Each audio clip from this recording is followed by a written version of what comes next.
Hey, what's up everyone? Brandon Hart here, and today we're going to be taking a little bit of a look into how I got Periphery's prayer position guitar tone using Nolly X. The first step for dialing in the tonality of this guitar tone was bringing in the overdrive 1. I pulled back the drive all the way, I boosted a little bit of tone, and I pulled back the level just to incorporate a little bit of headroom before hitting the amp head. I'll pull back the gain, I'll boost the bass just a touch, pull back the mids, and boost some treble. The magic lies within the resonance knob. This knob specifically introduces some really colorful low-mid magic that makes up for a little bit of that mid cut, and then I decrease the presence just a touch. Following this in the cab section, I used the Angle Dynamic 57 microphone. My absolute favorite thing about Nolly X is Nolly's modded parametric EQ. On a personal note, one thing that I would actually encourage you to do is use this parametric EQ on things outside of guitar and bass, things like vocals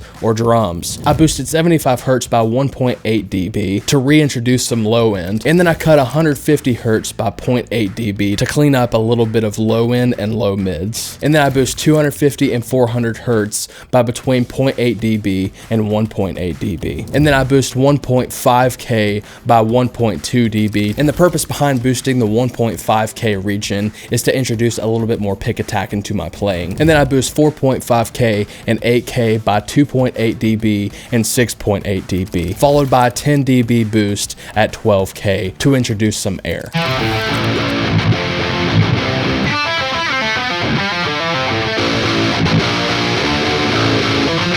The really great thing that I love about this is there's very little that I had to do within Pro Q4 outside of Nolly X. Throughout Pro Q4, I did some narrow cuts and boosts. I boosted 169 Hz by 3.3 dB, as well as shaping the 500 to 800 Hz range, and then boosting 1.9K and 2.5K with very narrow cues. And then I subdued some harshness between 3K and 4K by a couple dB, with the final stage being a subtle shelf at 8.9K.